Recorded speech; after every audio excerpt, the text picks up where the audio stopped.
Good evening, everybody. Thanks so much for, yet again, as always, absolutely fantastic turnout. We're always really, really spoiled having these big crowds coming out to the talk. So, yeah, thanks to everybody that's made the effort. I know a few people have traveled pretty far to get here. All right, cool. I think we're doing a bit better there. So, yeah, just a quick request from the presenters for this evening. Considering pangolins are obviously threatened species, there are some sensitivities about it. If we can just ask that any questions asked afterwards don't sort of lend any information that might be used in the wrong way. So if we can just kind of keep that in mind when asking any questions. And also, if the presenters don't want to answer a question, please accept that there's a reason for this. So without too much further ado, I'd like to introduce Debbie and Emma. They're going to be our presenters for this evening and chatting about some of the incredible work that's been done on pangolins. I'm sure we all know about the status of the species and the threats they face, not just here, but throughout the world. And this is bound to be a very, very interesting topic to learn about a very cryptic species we don't know too much about. So yeah, Debs, thanks so much for coming through.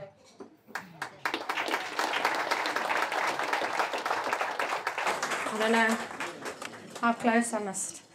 My little papierki. Hello everyone. First off, I see a lot of familiar faces here, but to those that I don't know, thanks so much for coming through.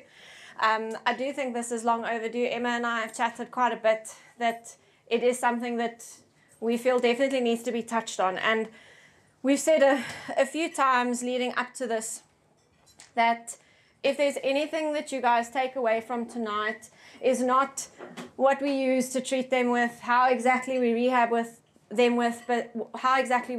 them, but just what the hype is about, why it's such a big deal at the moment, because a lot of people are ignorant to it and they don't understand. So that's one thing that we're hoping you guys will take home tonight after this, is just a bit more understanding as to why the big deal, because it is the next rhino scenario, to put it lightly. So starting off, I'll look at that screen.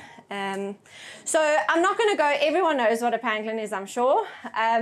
So just to quickly give an overview, there are 8 species of pangolins worldwide. There has been a 9th one, potentially a new species. It's still in discussions. In Africa, there are 4 species: the white-bellied, the black-bellied, the Temminck's ground pangolin that we'll be covering tonight, and then the giant ground pangolin. IUCN has kind of categorized them that the white-bellied pangolin is endangered. We'll mention within that all of them are declining. The white-bellied is endangered together with the giant ground pangolin, and then the Temminck's ground pangolin with the black-bellied are vulnerable and declining. Then the Asian species, there are 4 as well. The Indian pangolin is also an endangered pangolin, and then the Philippine, the Sunda, and the Chinese are critically endangered, given where they naturally occur. The Asian countries are quite big in the whole scenario.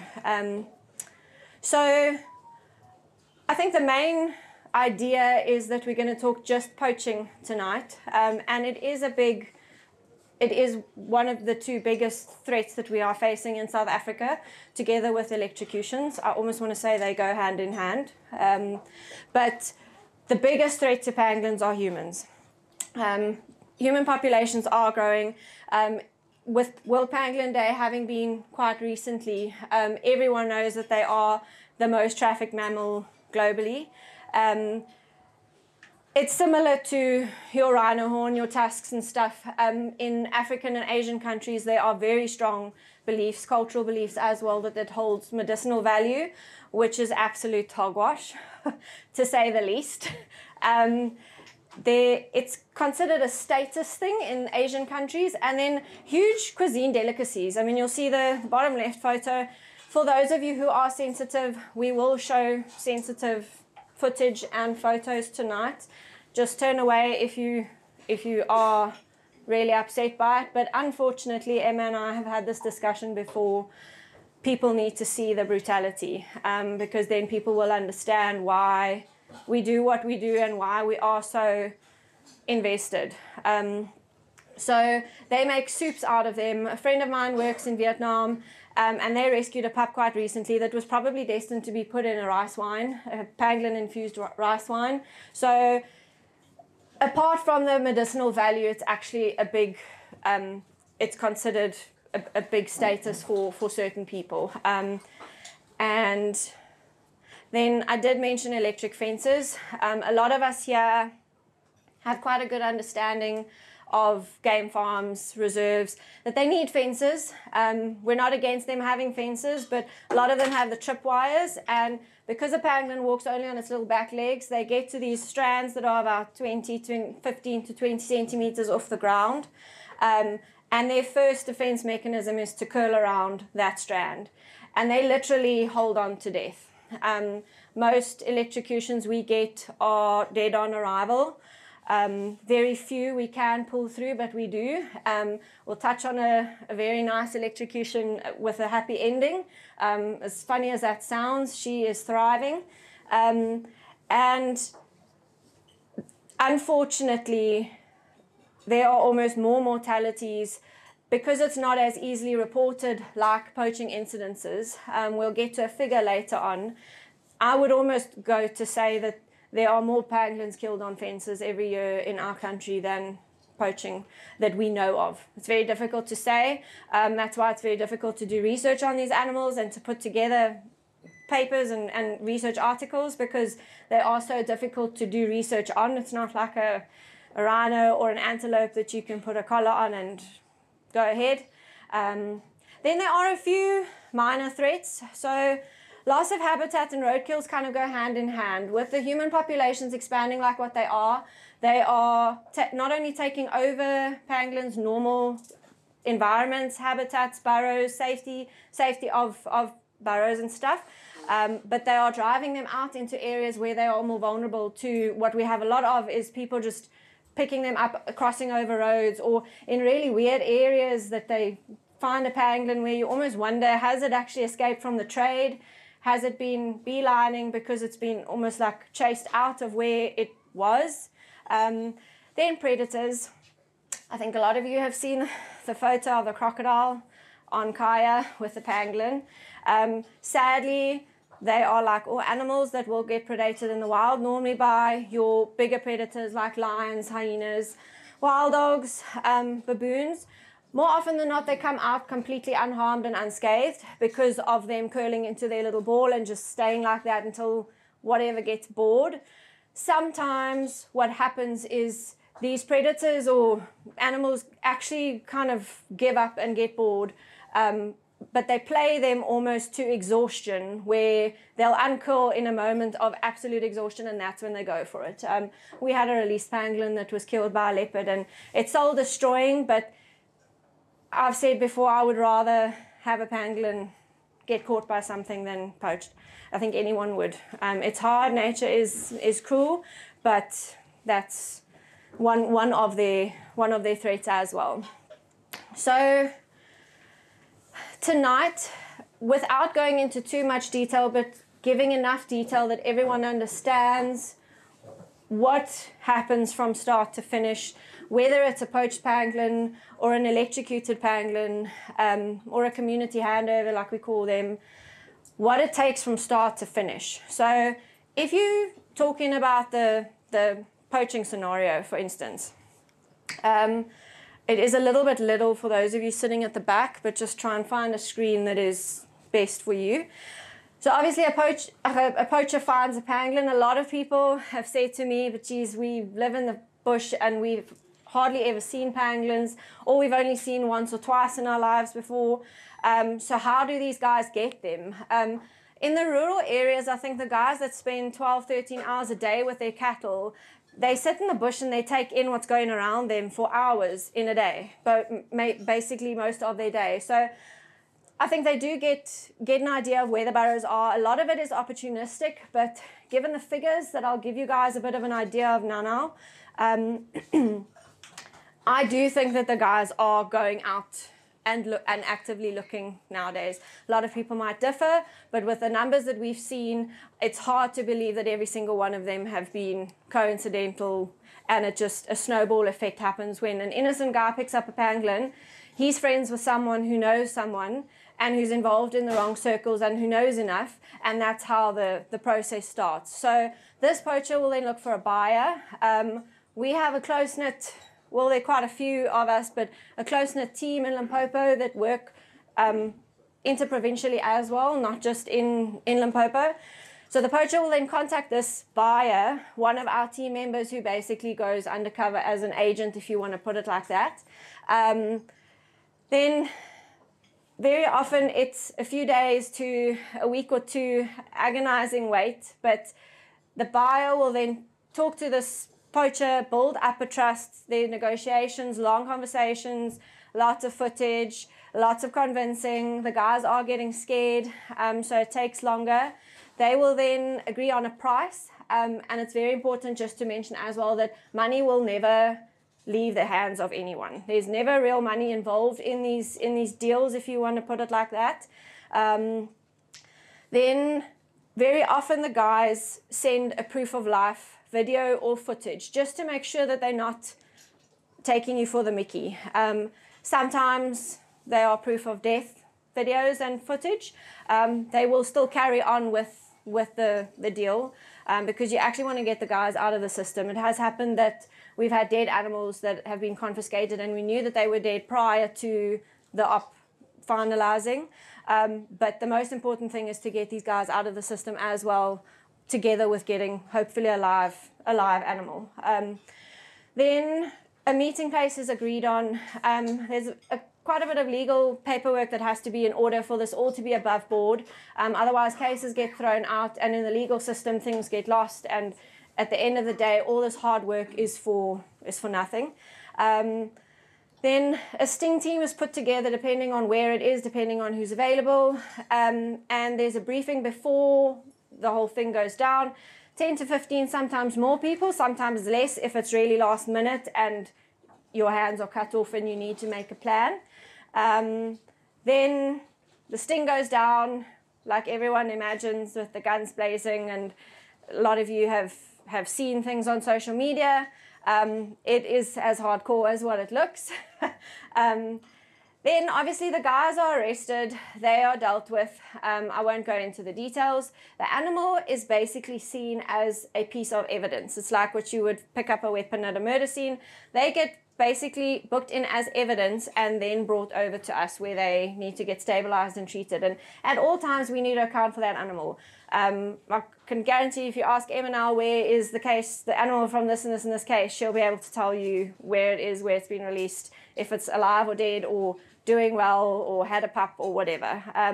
So that is really, really important. It's all in the paperwork. We've learned that if the small details aren't in place, things slip through your fingers quite easily. That's where this is what people need to see, coming from what we've just explained. The whole process from start to end is the conditions that these animals are kept in whilst with the poachers are disgusting, to say the least. And it's hard for us when we see these to not get emotional as well, but to not let it sting. You almost need to go into a mode where do your job, get the animal fixed, and you're working with a purpose, but it is hard. So they get kept in cages like you can see here. Well, the next slide will show various different ways that the guys just keep them in crates, in buckets. We have had pangolins left in rucksacks for days on end. We've had pangolins wired closed in their little balls and kept like that so they can't move. Having said that, without food or water, up in Eastern Africa, Central Africa, those pangolins and the Chinese, the Asian species, they will eat readily out of a bowl, like ant mixtures and boiled egg mixtures and stuff. Temming's ground pangolins, you can put them on a nest crawling with ants and you can ask a few people here, they will walk right over it. So the guys have put like cabbages and rice and stuff in together in an attempt to, I think, fix their own conscience. But and they are kept like this for anything from a few days to, we've had, I think, 3.5 weeks, and they still survive. One of the more recent cases was a pangolin that most likely died of asphyxiation, that was tied up in a plastic bag, healthy fat pangolin that probably died of suffocation. So those are the things that people need to know. It's not nice, but those are the facts. That's just another slide. Those top left is just in the boot of a car. Bottom left is in a cardboard box that it'll probably get out of as quick as you can say go. Bottom right looks like one of those big drums or petrol like holders. And they will leave that animal in there. It'll urinate, it'll defecate, it'll sit in there, it'll get skin infections, it'll get pneumonia, and eventually they die. This is what I was talking about, the proof of life, and I said they're all death. Left one is actually a screenshot out of a video that you guys will see later. It is quite a distressing video. It's not the worst that we've seen. Just to basically show that the animal is still alive, it's in real time. They basically show you that we are the real deal kind of thing.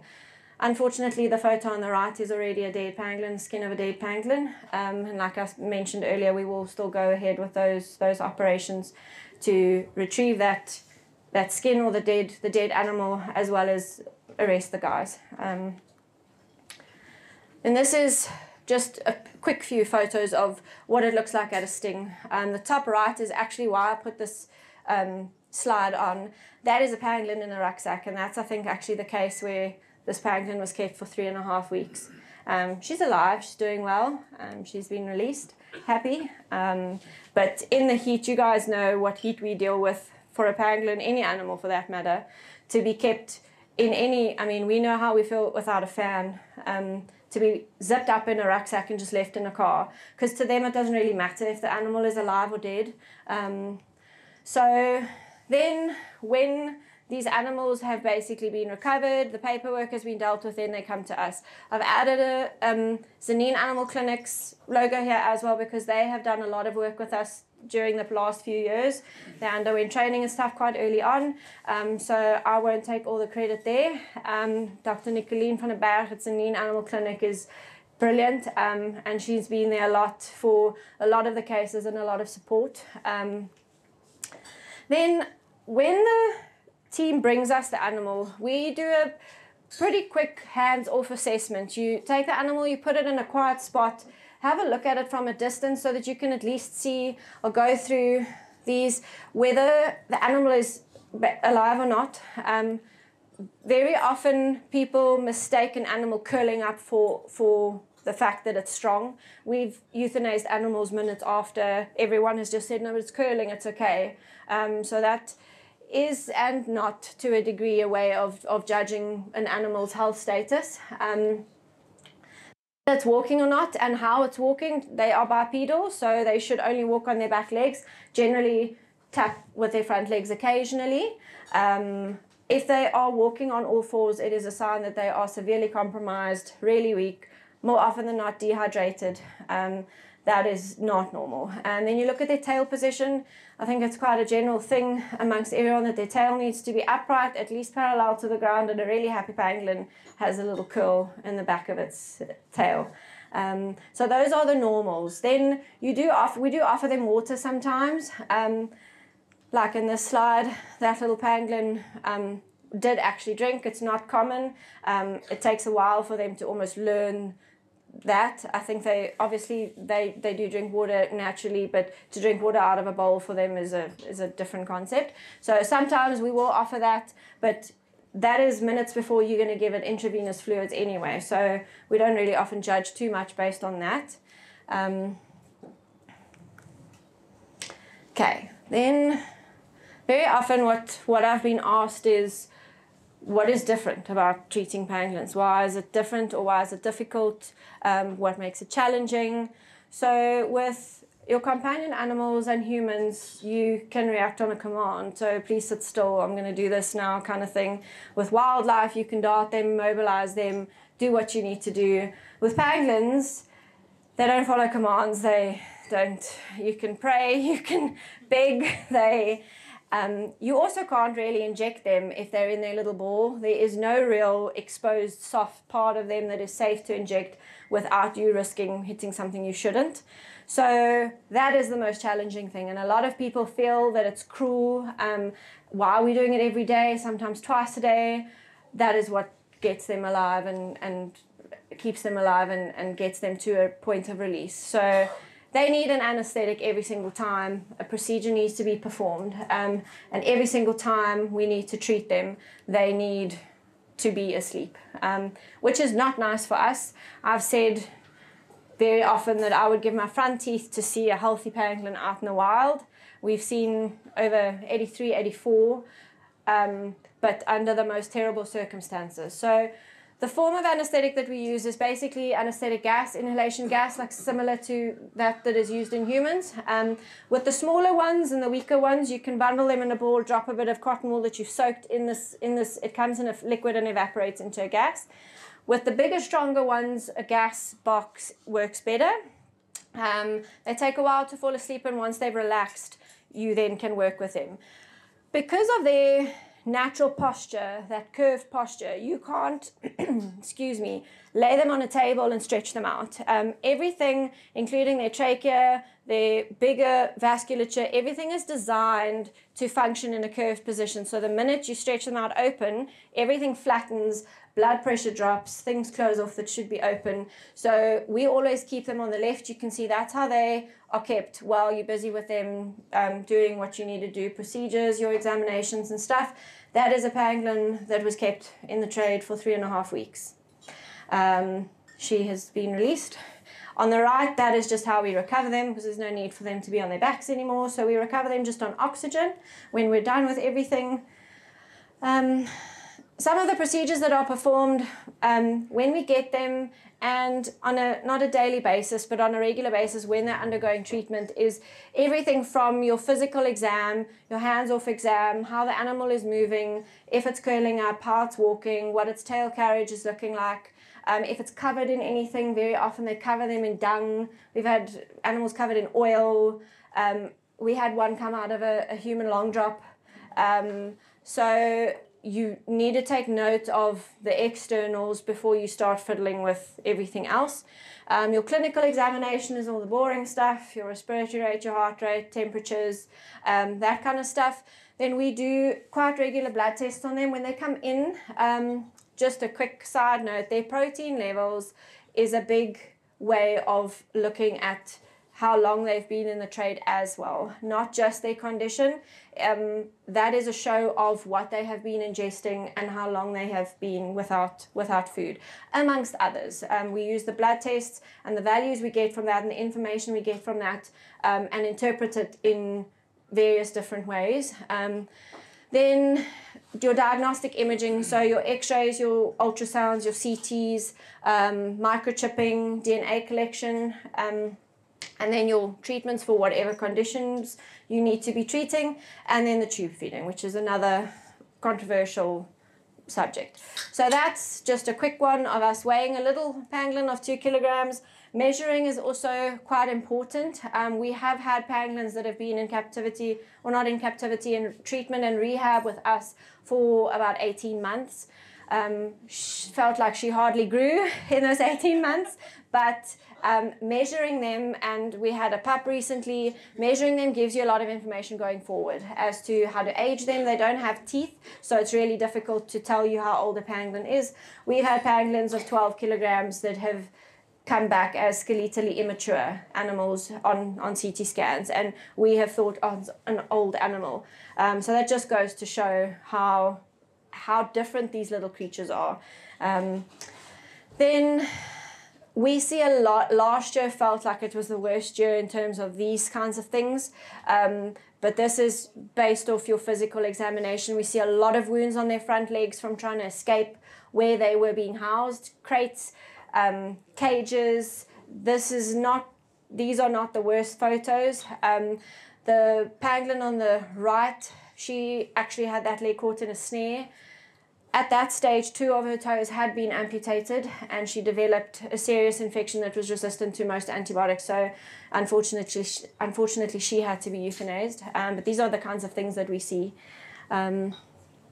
The picture on the left is a pangolin that the poachers had physically tried to force open with, we think, a spade or something, because there's very little that can scalp a pangolin.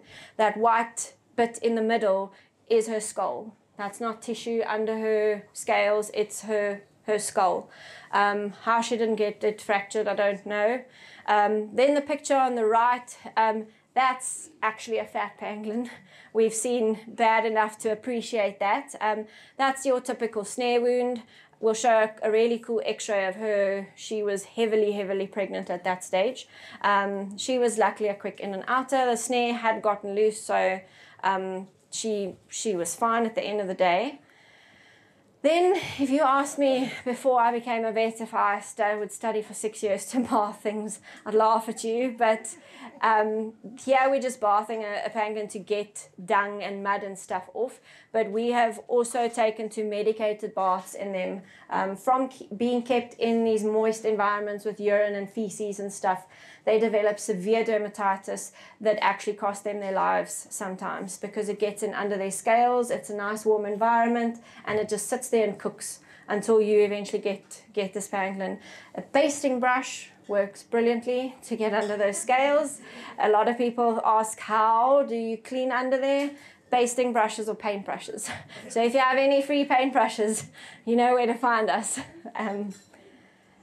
Then, just for interest's sake, normal mammalian temperature, core temperatures are about 37.5. Pangolins' core body temperatures are quite a bit lower. They don't regulate their temperatures well at all, and the ranges that we've normally seen in terms of temperatures in them are between 30 and 34. A lot of people question whether they aren't hypothermic and whether they aren't sick or their body shutting down, and that's why their temperatures are so low, but that has been quite a constant in the 80 odd cases that we've had.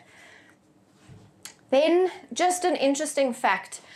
So like your wild antelope and your wild species that very often carry diseases, but they are just carriers and not clinically affected. Like those, pangolins carry Babesia parasites that cause biliary in dogs and your companion animals, but more often than not, they don't actually develop problems. I don't know if you can see the little red arrows are pointing to a tiny little white dot with a darker dot in it. That is the actual organism. Very often when these animals come in and they are severely compromised and ill, they then develop clinical disease. They become anemic, weak. If you've got a pangolin that is otherwise perfectly healthy and they normally are just not thriving, you can most likely bet your front teeth that they have developing biliary on hand.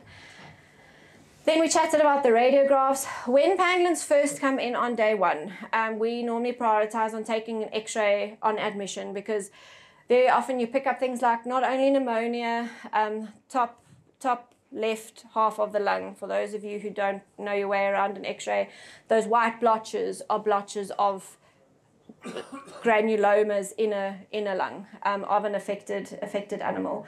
Then the bottom red arrow is pointing to a bunch of white speckles, and by looking at that and interpreting that, very often we can tell how long ago this animal has been eating based on how full its stomach is, how much grit and sand there is. You won't see ant material, but you base it on the amount of sand that an animal ingests when it eats. They aren't neat eaters. I think they just go in and whatever comes out, they're lucky.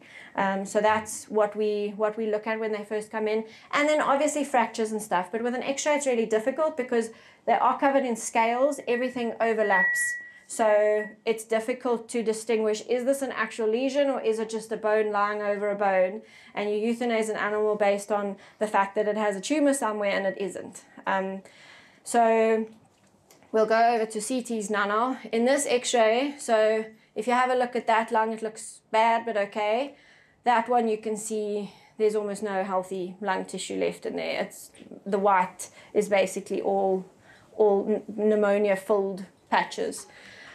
Then, for those of you on the TV screens, it might be a bit difficult, but this was that snared pangolin that was heavily pregnant, and we reckon she probably had her pup a week or two later.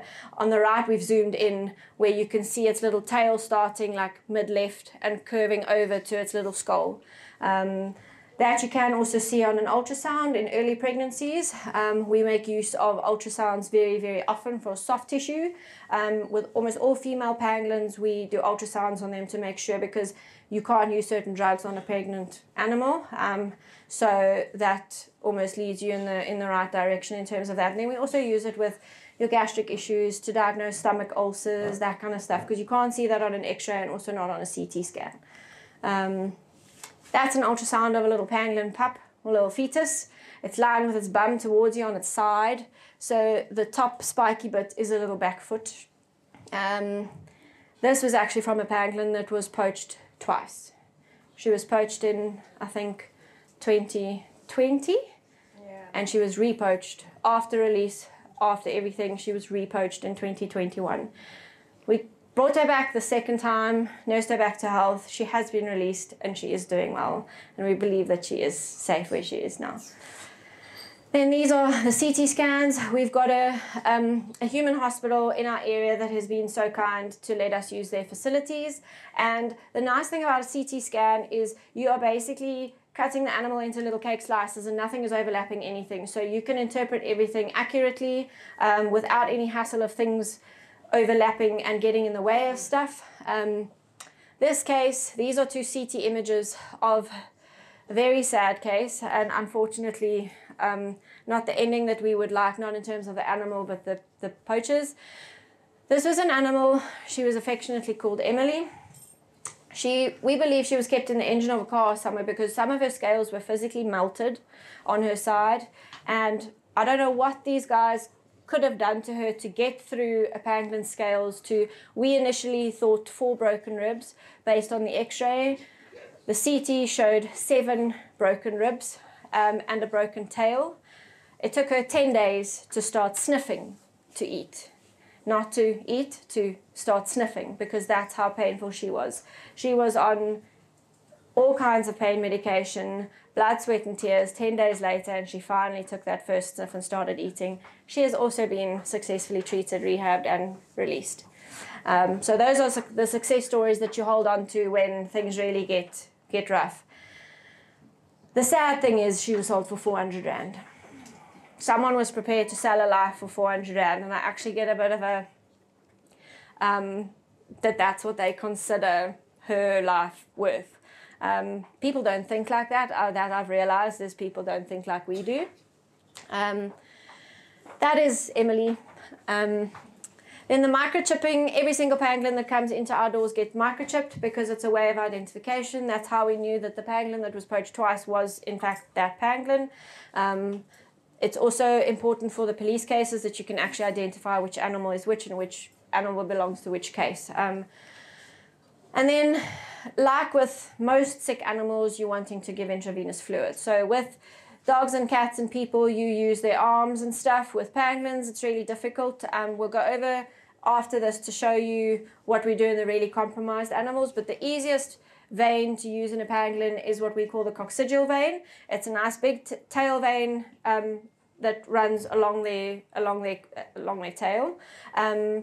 A bit behind or caudal to the anus, and you just go straight in, and very often that's the easiest, quickest way if you're really needing to give intravenous fluids, draw do blood collections for your blood tests that you're wanting to do. Then the two right pictures is a picture of animals where we've had to secure IV lines that we've actually put into their little arm, that they are so weak, so dehydrated, and so compromised that they actually need a drip like we know it, that stays in, that need 24/7 hour monitoring, because the stronger they get, the more mobile they get, and they slice those drips in half and it goes to waste very, very soon into your treatment.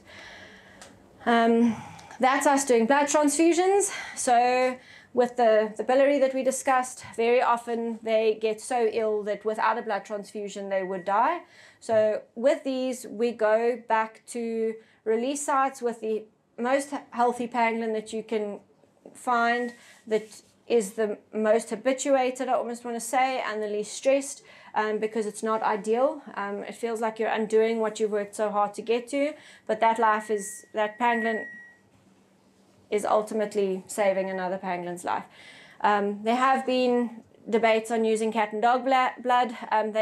We haven't typed blood groups like in dogs, so we don't know, but you just monitor it really closely.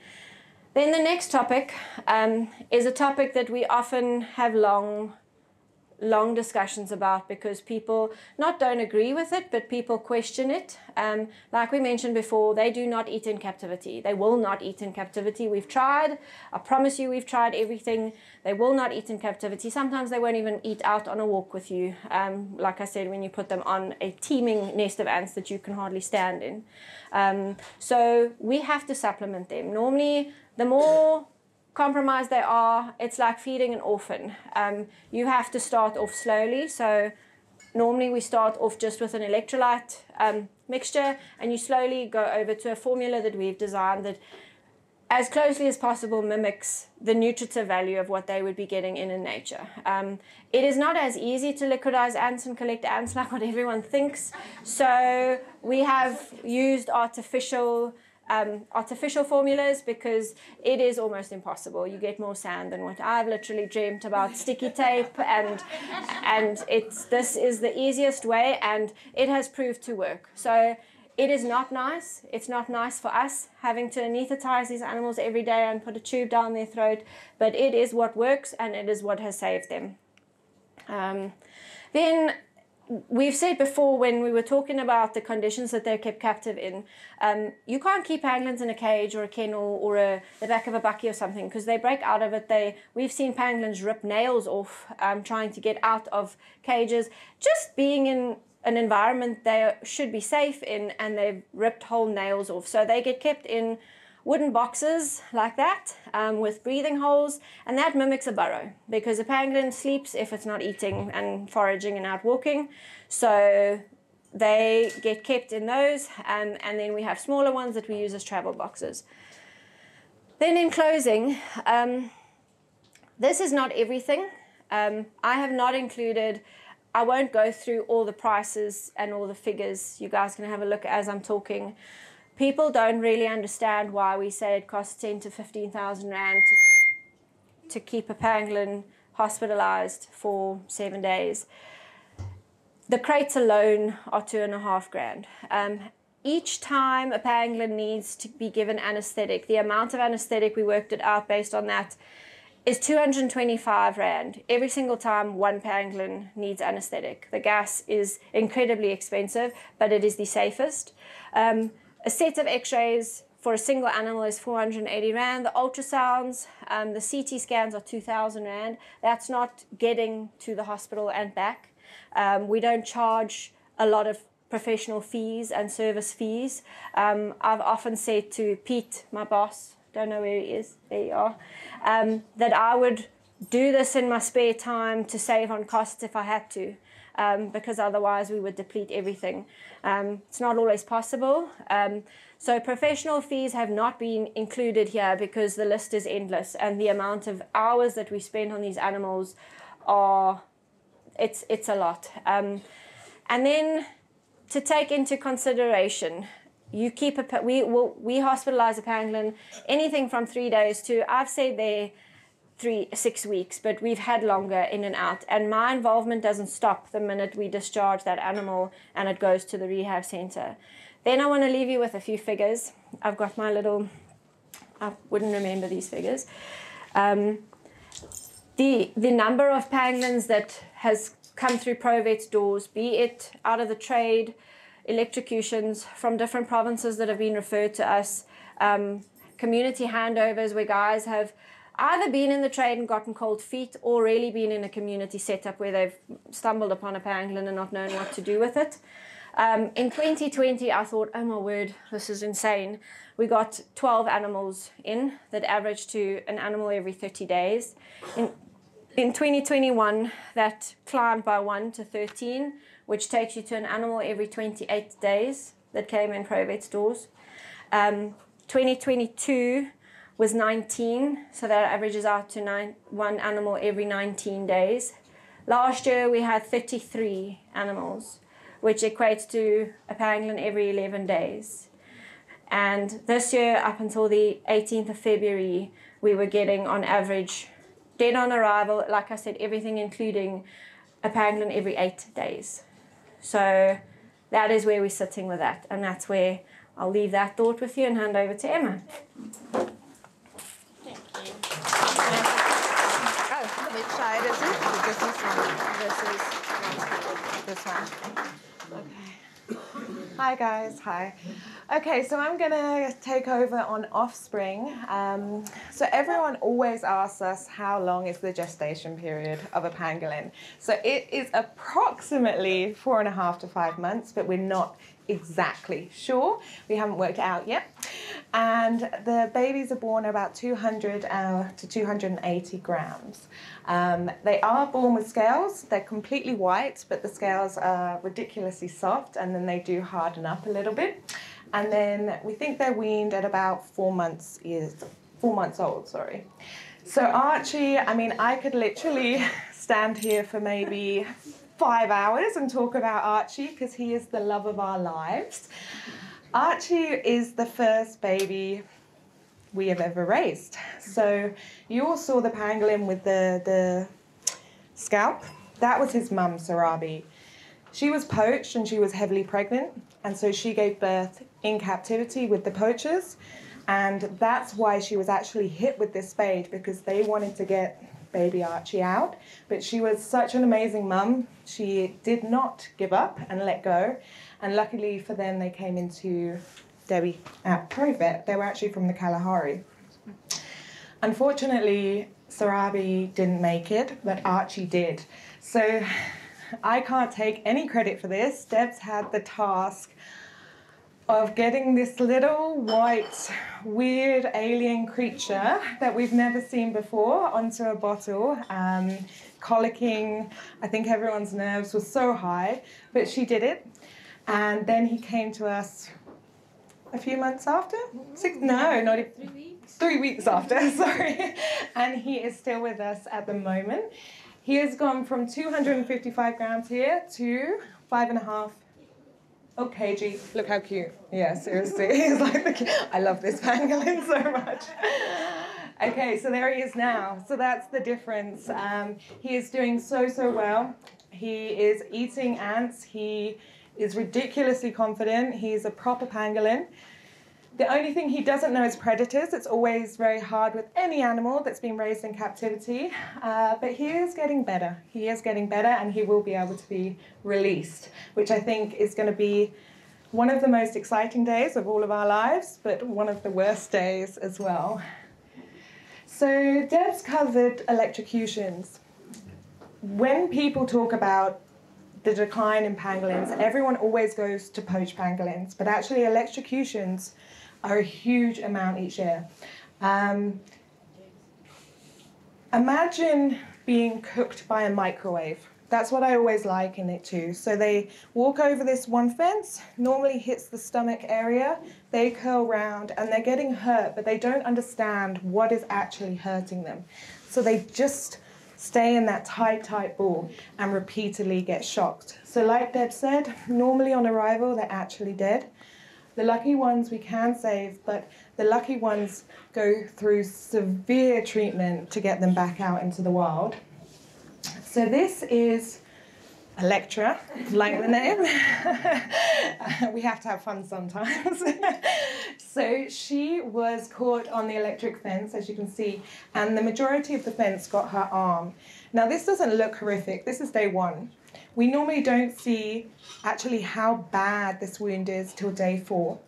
It has cooked her flesh inside.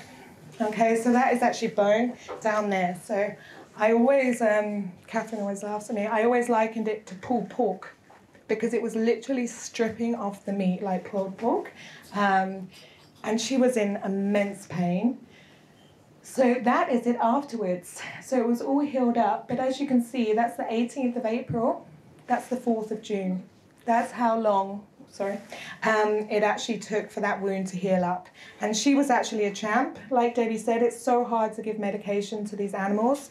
They curl up and you can't inject them with anything, you can't get to their mouths. But I have to say, Electra was probably one of the most compromising and loving pangolins, and she almost knew that we were really trying to help her.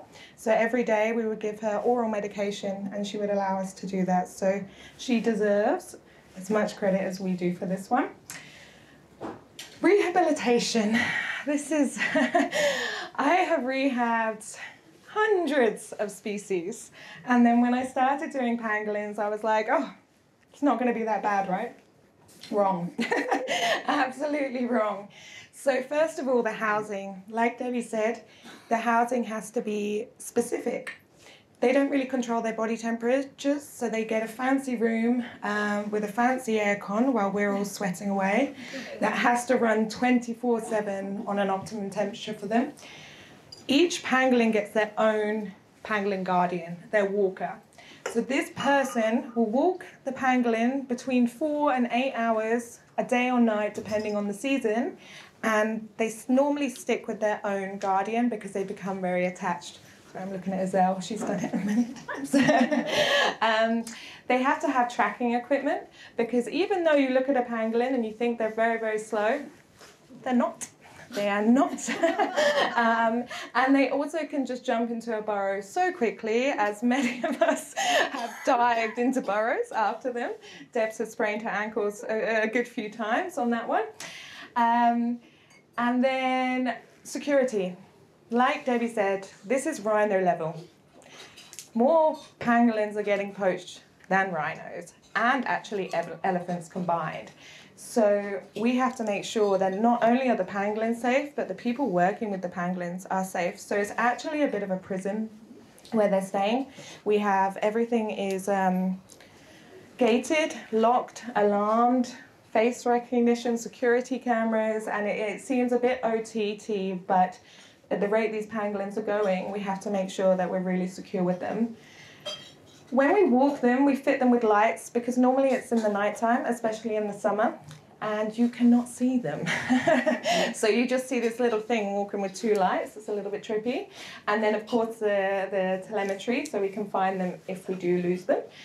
Then they have a box, just like they have at Provet, but they have this box in a secured room. So now they don't have to stay confined in the box. They are healthy enough to be able to come out and defecate and drink, but they're still in a confined room. And then whenever the animal wakes up is when we are going to walk, which is great fun in the summer because sometimes that can be at 9 o'clock at night and you're walking through the night. In the winter, it's normally a little bit earlier, which is nicer for us. But if we're not sure about the animals waking up habits, we will put a camera in there so we can see when they're waking up, so we can take them out. As Deb said, we have had one that literally ripped a nail off from us waiting 5 minutes too long to take them out for a walk. So they're stubborn creatures. That was being, So this is how it looks. It's really, really simple. It's a box. It's their burrow. That's all they need in there. And then they do have a water bowl. And then these are their own personal rooms. They are solitary animals, so they don't share a room. And this is what they look like when they're walking with their fancy little tags and their lights. Sorry. So I think everyone prefers a colour, like what your eyes are adjusted in. So you can put it on flashing motion as well. And then these are the tags that we use to, we put one at the centre just in case we lose them, and then also at release. Walking is so important for pangolins because, like I say, every other species we work with, we can give a bowl of food. Great, they eat it. The Temminck's ground pangolin does not, and we have tried absolutely everything. So they have to forage for themselves. Now they can eat 100 species of ant, but no, just to make it a little bit harder, they're going to have a preference of about 4. So then you've got to make sure you have the right ants for them. In the Limpopo, they eat about 80% ants and 20% termites. If you go up to the Kalahari, it would be vice versa. So it's really what's available and differs to the season as well. So we're always checking what ants are they eating and what terrain do they like. Do they like the open areas? Do they like the mapani trees? Do they like the koppies? Because this actually matters of where we're going to release them into the wild. Poo. So I think anyone that works with animals, we're always looking at the scat of an animal because it really can tell us a lot. This is a very healthy looking pangolin poop. So you can see all the kind of sand and the rocks in there. It's a hard picture. You have to kind of look in, but you can also see like the ant skeletons, exoskeletons in there that are shining. This is a bad poo. So this is actually the tubing mixture. This is a bad poo. So you can see the difference that obviously this is not what we want. Then once we actually have the pangolin in a healthy status and it's eating, we're now looking at observations of the behavior. We want a happy pangolin before we send this pangolin back out into the wild because we're actually going to be monitoring this pangolin after we've released it. So we're really looking at them on their backs, rolling around, grooming, in poop again, and just feeling very comfortable. And then for the small ones, actually playing. These guys are mammals. They play like any other mammal. Archie. Oh, he loves an orange. He plays with an orange.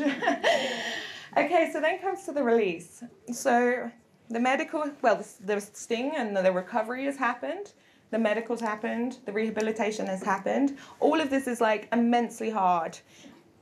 And then comes the release, which is actually the hardest part of all of it.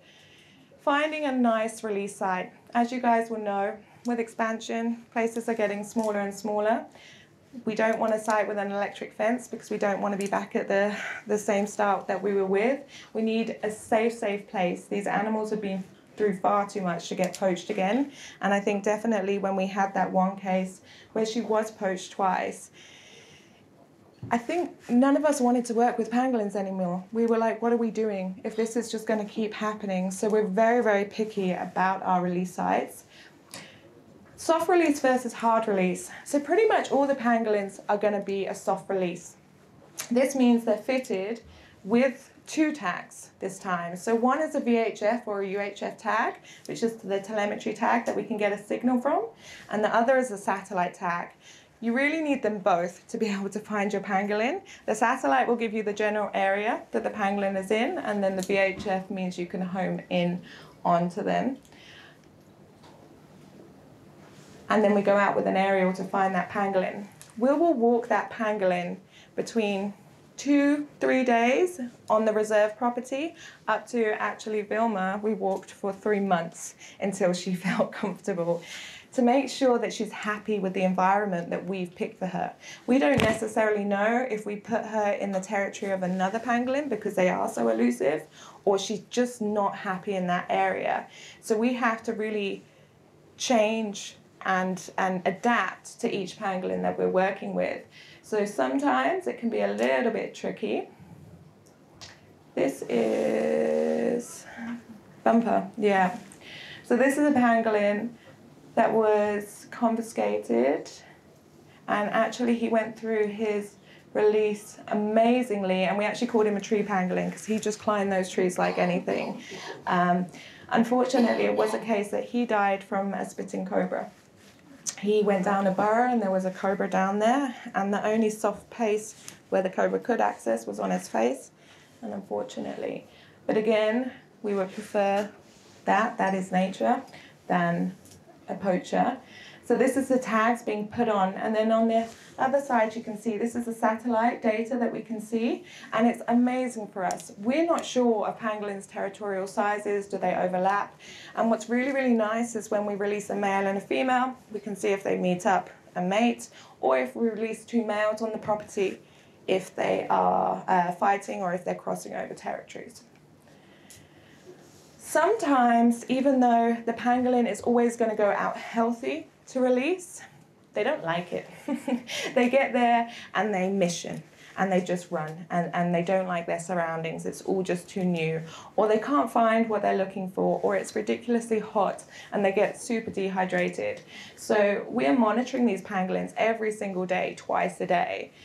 And if we see there's something not 100%, if the weights are going down, if they're walking a little bit sluggish, those 4 feet on the floor or dragging the tail, instead of pulling the pangolin back into rehab, we actually go on out there, which is always fun, to try and give them any medicine or any fluids or blood tests in the field. Therefore, we don't have to start the whole process again. This has been... So he really did not do well on his first release. He really just dived bombed. And we were like, what's going on? So me and Debs went out there and had a little look. He actually did have to get taken back in the end. He was back for a few weeks, went back, and he loves it, and he's gained about 4 kg. So he's very happy now. It just took him a little longer than the rest. So Debs obviously went through the costs of the medical and the ICU. Then comes to our costs, which are pretty horrific, to be honest. And when we tell people how much pangolins are costing us, they can't believe it. But when we break it down and show them, it all adds up. So obviously you can go down here and have a little look. It's just horrifically expensive, especially the tags, but they are very fundamental in the release, so we have to, and the security, of course. Yeah, so like you see here, it costs about 100 to 150,000 rand for one pangolin. So 100,000 would be a non-compromised pangolin, 150 would be a very compromised pangolin. That's a huge amount for one individual. So it just takes a lot of dedication, a lot of tears, a lot of love, a lot of anger, I think, sometimes, to push us through, and an absolutely amazing team. We have an amazing team at the centre. It's not just me doing this alone. I have just a fantastic team. Debs has a fantastic team that is always behind her. We have a huge community that there's so many sat out here that are literally ready to help us when we need help, and that's so important, because we can't do this alone. We can't, one, cover the costs alone, but we can't physically or mentally do it alone. There's just too many pangolins that need help. So yeah, it's hard work, but I do promise you, the minute you work with a pangolin, I don't know, something happens and you get obsessed about these guys. But yeah, definitely I was very naive going into this, I always say, and I was like, oh, I've got this. No, it's given me a lot of grey hairs, a lot of wrinkles, but we have a huge success rate, and we've saved so many lives, and those lives have gone on to get pups in the wild, and that feeling is just amazing, absolutely amazing. So Kel and Sally did an amazing video, so I think that's coming up next. I'm just looking for Amy or the tech guy. Oh, no, it's my fault. Here we go, watch.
So once again, thank you so much to Debbie and Emma for a fantastic presentation. I'm sure that was very, very interesting to so many people for a species we know so little about. So what we're going to do is we're going to have about 10 minutes or so for a couple of questions. So I don't know if you both want to come up. You might get different sorts of questions from people.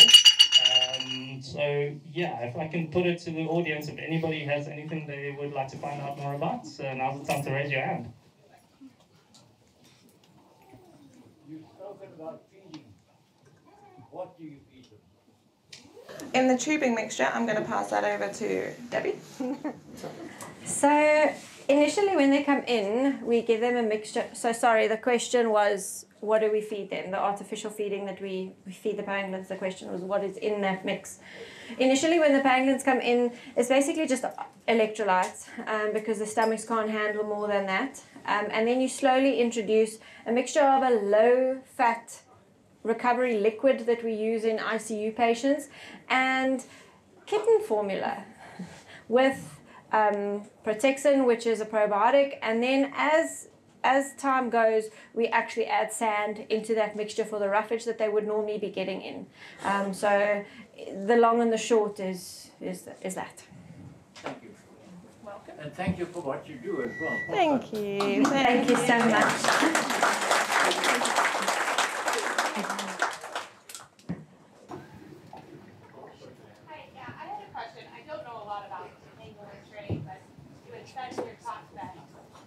Pangolin will go for 400 grams, and I'm assuming that's from the initial sheet incident. So how much then will they actually, maybe this is a question you can't answer. Nope. Okay. So the question was, I think we're referring to the slide on Emily. Sorry. Referring to the slide on Emily, the one with all the broken ribs and stuff. She was sold for 400 rand because a layperson saw guys next to the side of the road, put two and two together and realized something's off. And she literally bought this pangolin to get them out of their hands, which is not normally how it should be done. Obviously, we don't know the details of the situation, but if it happened in our case, there are literally 15 people that would be there, guns blazing and cruisers, to come and make the arrest. And those guys are in South Africa somewhere, and they will do that to that animal again. Unfortunately, we don't like disclosing what the prices are that they go for. I know that you will get figures out there, but we prefer not to disclose too much. No, they are initially sold for a lot. That was an exception because it was a civilian that tried to just get the animal from the guys. Yeah, so that is not the norm. No problem. Yes. Can I ask a question? Just going to say, with electric fencing, obviously that is a massive issue. I mean, you know Darren very well, and I know there's been some work on it. Are we at a point yet with pangolins and other species where there are really good solutions? I know Statics was working on energizers. Does it exist yet, or is it still sort of in progress? It is still in progress. Honestly, when it comes to electric fencing in that bottom trip line, the best solution is to raise it to 30 centimeters. So a lot of other designs have been trialed. They're very expensive, and not all reserves are going to adhere to this or want to change or pay that money. So what we're really fighting for is very inexpensive, you know, just hiring that trip line to 30 centimeters. This will allow the pangolins to go underneath. It's going to allow tortoises, pythons, you know, electric fences actually kill so many species. we're just actually working with insurance companies. That's actually the problem, because some properties with dangerous animals won't be insured if it's 30 centimetres. So we're doing some trials in Namibia. They're trialling now and places like that to show that actually if it's raised to 30 centimetres, all your predators stay in anyway and it's all fine. Yeah, so fingers crossed. In the next couple of years, hopefully we'll get the data to prove we can do it. Yeah. Thank you. You're welcome. Oh, is there someone here? Hi. Hi, I was wondering, once you release them and track them, how large of an area do you actually go? How big are those races? The territories?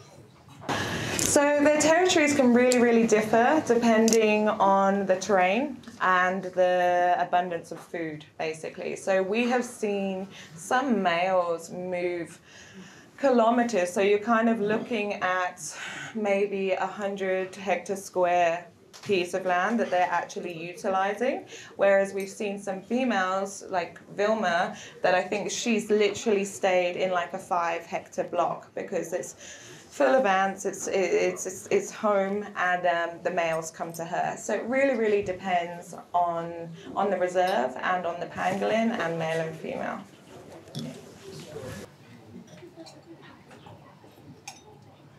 Pangolins found in Brazil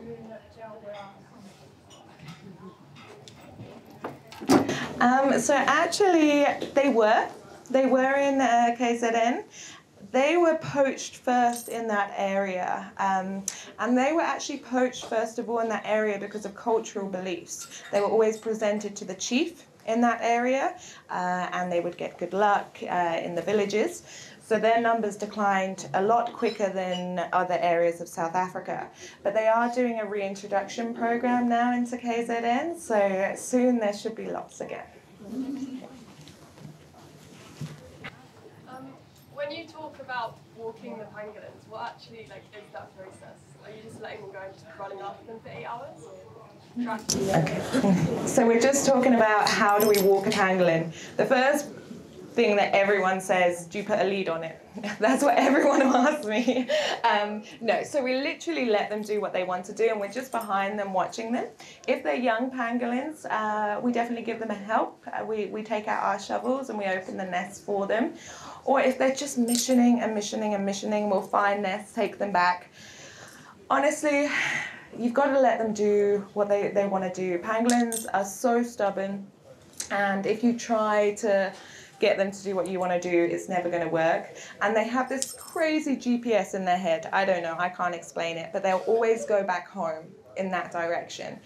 So it does take, it sounds bad, but they almost have to break a little bit in captivity, which sounds horrific, before they really start eating. They have to become very, very hungry. So it's very tricky, and you have to have the patience of a saint, because the first times you go walking with a new pangolin, you're either going to run around a property 100 times, or you're just going to sit there because it's not going to go uncurl for hours.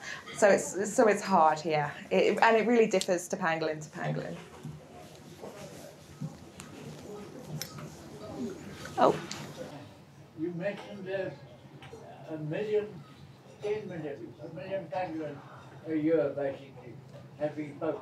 How do you get to that figure?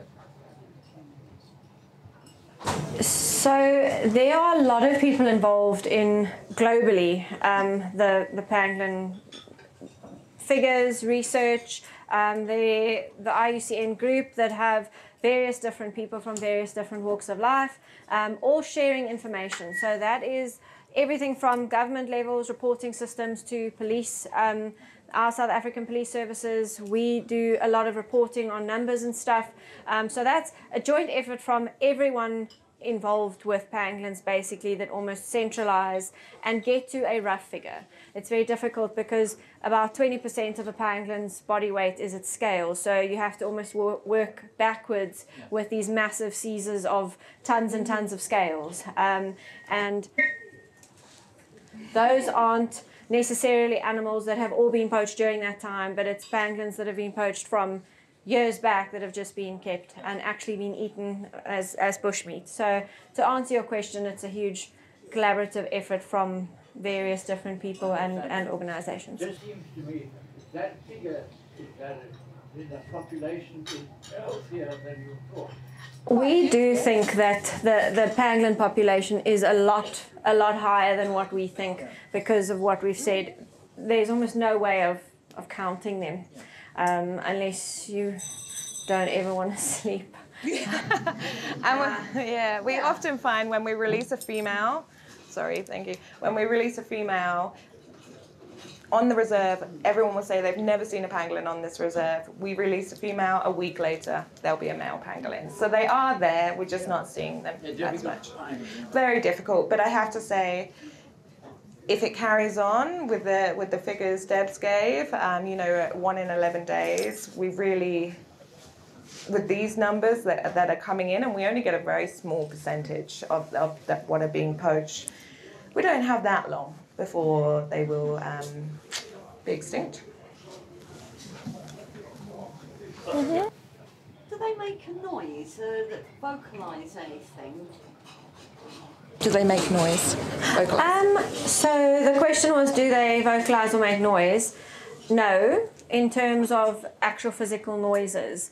Heavy breathing and wheezing when they're fighting, we have seen recently, violent fights, but they don't actually make a sound.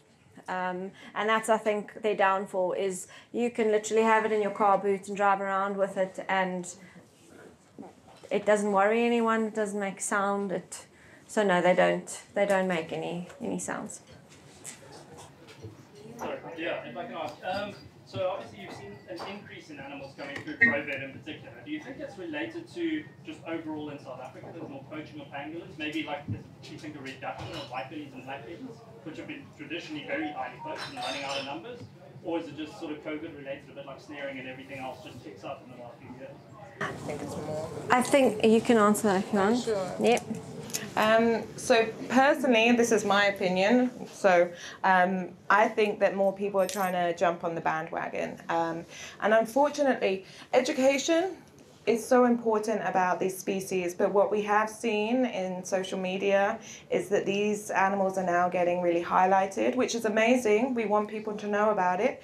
But this is why we won't talk about prices, because prices have been talked about. And now people are like, well, I saw one of these. I didn't really realize how much it was worth. So I think it's definitely, in my opinion, increasing in South Africa. And if you look at the Asian species, they're actually declining dramatically. So there's more demand from this side.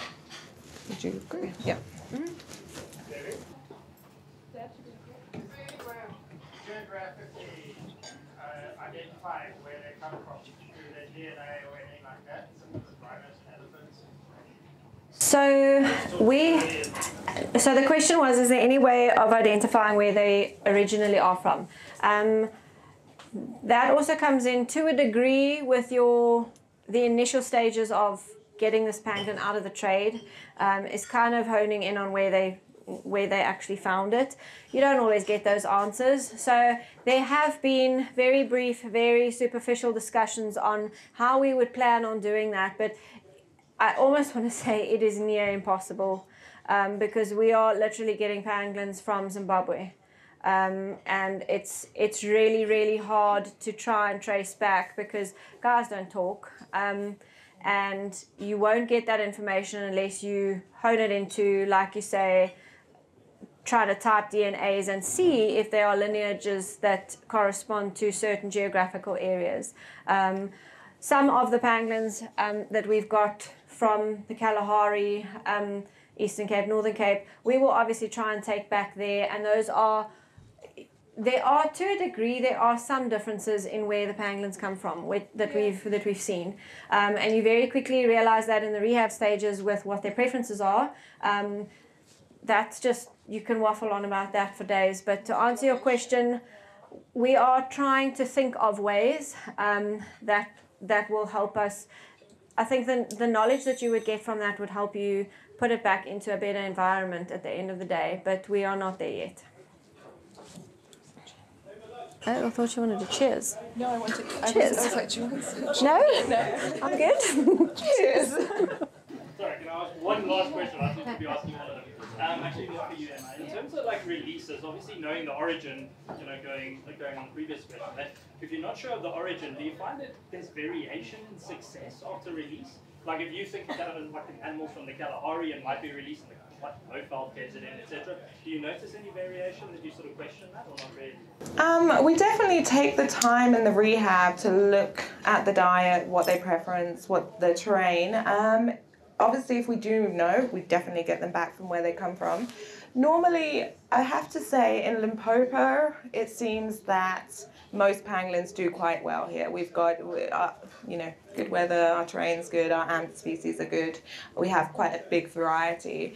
I think if you were going kind of the opposite and wanted to put like a Limpopo and the Kalahari where the conditions are much more extreme than in Limpopo, then we would see. So if we really don't know, then normally they would stay in Limpopo, or there are now reintroductions into KZN, so they're for the ones that we really don't know the origin as well. But we have to be quite careful because, like Deb said, we're just unsure. So obviously with the DNA, we don't want to be messing up any genetics or subspecies either, just in case. But sometimes it's impossible to know. But we haven't really had an unsuccessful release because of it, to be honest. Yeah.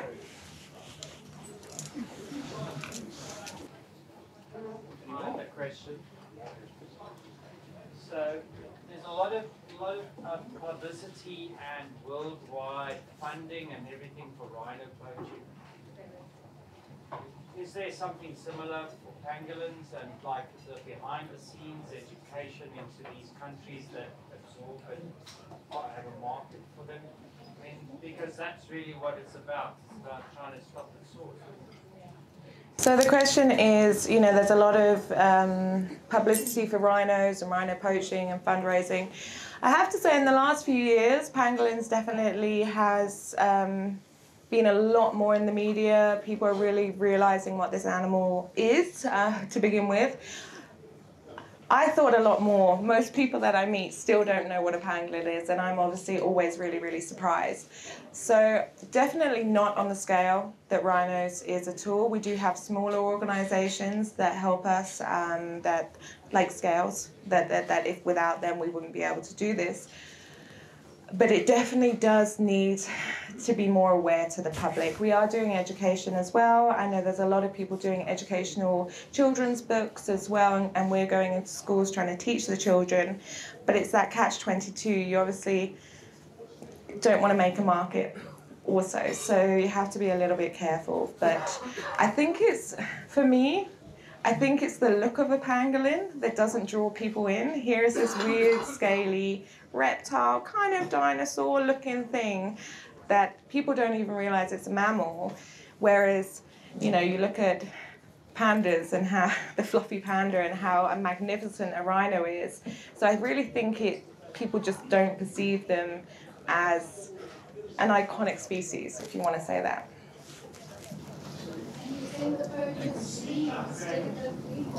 We definitely can. We definitely can. We're going to be sending the poachers this way.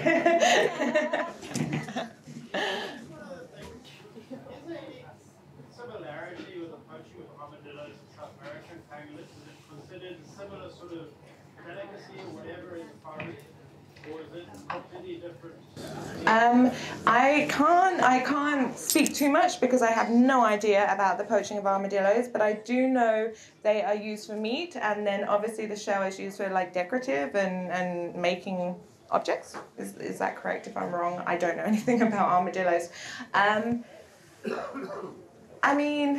I think armadillos are a lot feistier than a pangolin, so I think it would definitely be harder to poach one, and they more trap snare them or trap cage them. But I can't answer that question properly, sorry. I want you to tell the people something, because what I realize is if you talk about a pangolin, people think it's a wall scale. Yeah. But each and every one of them, just like a cat or a dog, has a personality. So sorry, this is Renee over here. So she's just saying the first thing that when she met a pangolin, that she realized that each and every pangolin actually has a personality. I think that is the biggest thing. They are mammals, like I said before. They do differ completely. At the moment, Nora, oh, she's a feisty little one, big one. And then you have the Electras of the world that I spoke about that was so calm and so gentle and so loving. So, you know, they definitely do have these amazing personalities, and the more you spend with them, and like I say, anyone that has actually worked with a pangolin is just completely engaged by them. But people don't see that from the outside, I think. And just to add to that, a lot of people say don't anthropomorphize things and don't get emotional, but I do think that's what plays a role in our success. And if I carry on talking longer, I might start crying, but without the emotion that goes with every single case that people don't see, I don't think we would have the success rate that we did. It's the night after night crying and begging and extra effort and seeing the potential in these animals that make for a success story, where very soon on you could have, with Emily on day 7 of her not having eaten, said, okay, well, she's not going to eat in the wild, so call it. But that emotional connection is what drives you, and seeing those harsh pictures of flesh, open wounds and dead pangolins, and the harshness is what drives us, not only us in the team, but that's what, and you guys can answer the question for yourselves, is that after tonight that everyone just understands a little bit more of what goes into one animal from start to finish. Yeah. A lot of love. Cool. Thanks, guys. Lastly, a big round of applause to Debbie and Emma for a fantastic presentation.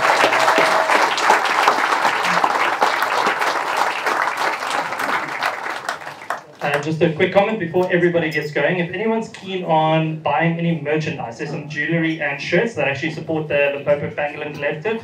And I think Helen's going to be signing that directly outside. If anybody's keen on buying some of these amazing Nature on Tap shirts also, we do have some left over, so you're more than welcome to chat to any of our team just directly outside. But yeah, once again, thank you so much to our presenters. Thank you to Thirsty Giraffe, Painted Dog TV, Scales Conservation Fund, and everybody else doing this amazing work.